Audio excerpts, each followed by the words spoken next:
Alors, la création de cette application ou de ce pass a été motivée par l'envie d'unifier, de rassembler les prestataires ou, disons, les acteurs touristiques dans une même plateforme et de démocratiser le tourisme au Burkina Faso et ailleurs.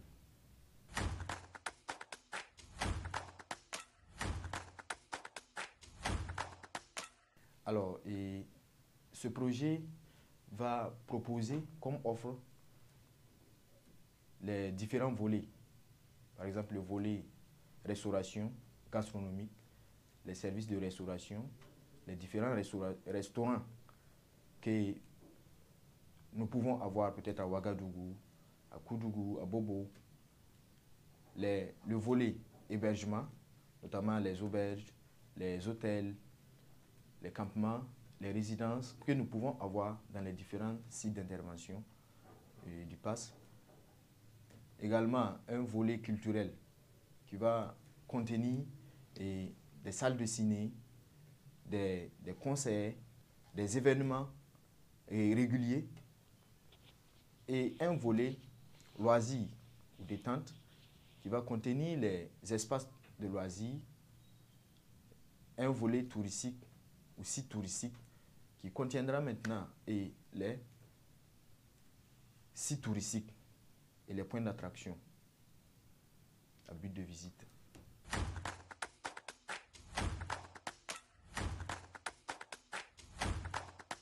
Alors, cette plateforme a un fonctionnement assez simple. Après la conception du pass, le client ou l'utilisateur, au besoin, peut soit s'approprier le pass physique, c'est-à-dire la carte, ou s'approprier son code QR digital à travers l'application mobile. Et pour l'utiliser, c'est de se rendre dans les différents services partenaires de Guesco Pass Mobile, présenter la carte ou son code QR, la faire scanner et profiter des réductions que comporte ou des services que comporte ce pass.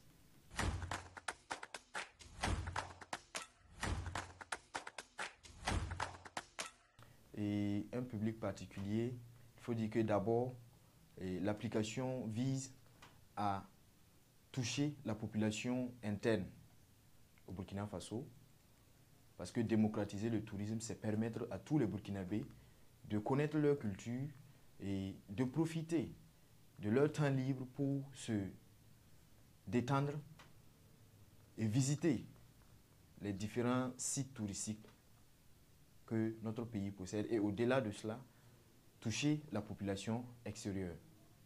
Ça peut être la diaspora, ça peut être les peuples des autres nations.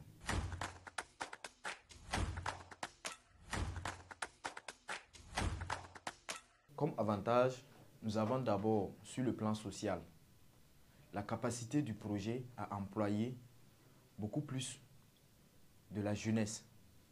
Parce qu'après réalisation de ce projet, le projet peut absorber au maximum 50 à 60 jeunes pour son fonctionnement. Sur le plan professionnel ou touristique, il faut dire que ce pass sera l'unique intermédiaire,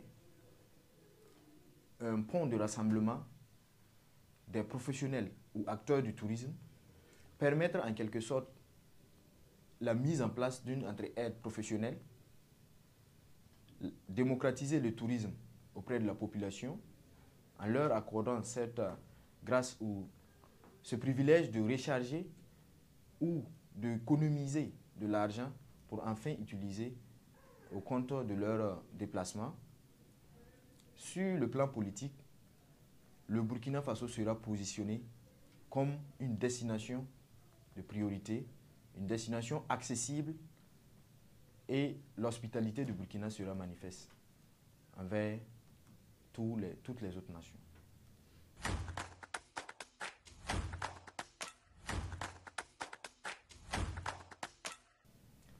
Les acteurs touristiques, l'intégration des acteurs touristiques n'est pas complexe parce que après, à la deuxième étape de la réalisation du projet, nous aurons à identifier, bien sûr en compagnie du ministère, précisément l'Agence de la promotion de la destination nationale et face au tourisme, identifier les acteurs touristiques qui sont à jour, qui sont réglementés sur le plan de la législation, les approcher avec des contrats que nous allons discuter, des contrats qui sont assez souples parce que ce sera discutable et modifiable au besoin, permettre leur insertion après la signature des clauses.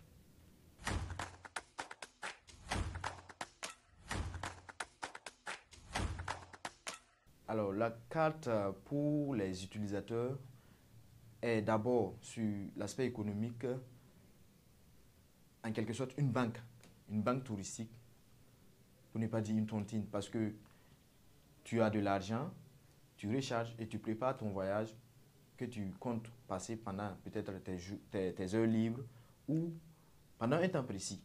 Voilà. Ça, c'est pour les utilisateurs. Maintenant, pour les acteurs touristiques, ce sera l'unique plateforme de promotion parce que après la réalisation, les promoteurs de Guesco Pass comptent organiser des campagnes de communication conjointe pour les entreprises partenaires et ce sera organisé voilà, après la conception.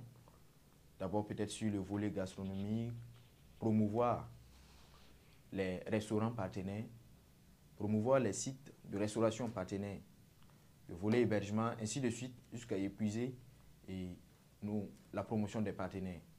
Il y a également cette entraide professionnelle qui sera instaurée, cette communication, parce qu'au Burkina, les offres sont là, mais la communication entre professionnels ou acteurs n'est pas assez fondée ou voilà, percevable. Donc, en quelque sorte, voici ce qu'on peut dire de la carte pour les utilisateurs et pour les acteurs.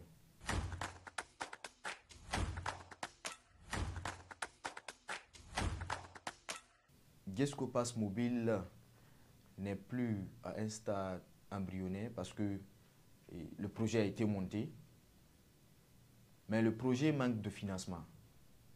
Voilà.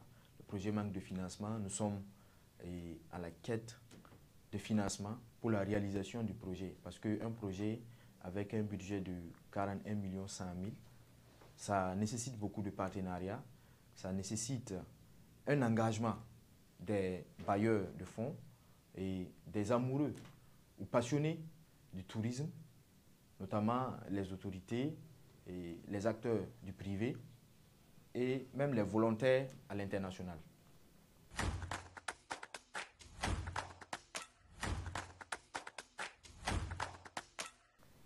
Oui, il y a des partenariats que nous comptons mettre en place après ou pendant et après la réalisation du projet.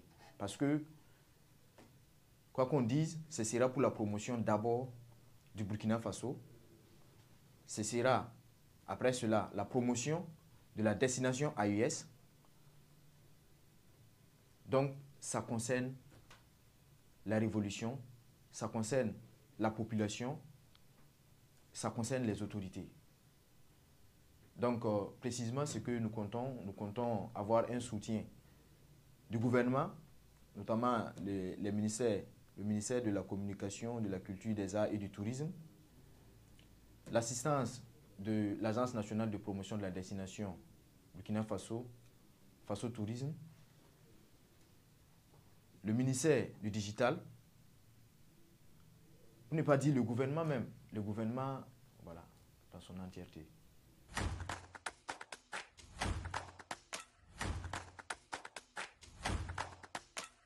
Alors, les objectifs à court terme, c'est la réalisation du Guesco Pass mobile.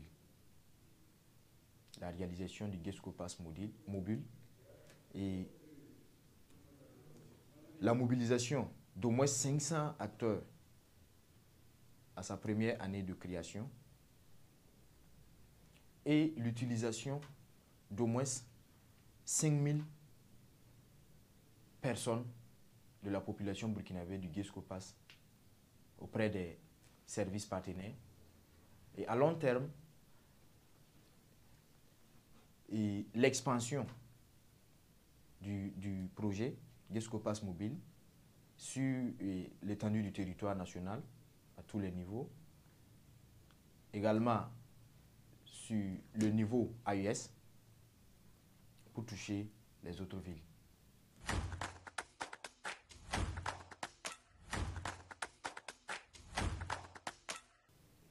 Et après la réalisation du Guesco Pass mobile, nous aurons un siège. Et à ce siège, les utilisateurs ou les futurs utilisateurs peuvent se rendre pour soit s'approprier le pass physique, soit s'approprier leur code QR digital. Maintenant, pour ceux qui sont à l'extérieur, ce sera à travers l'application qu'ils vont, à travers leurs identifiants, remplir, suivre le protocole jusqu'à valider et payer la solde pour avoir leur code QR et profiter des offres de Guesco Pass mobile.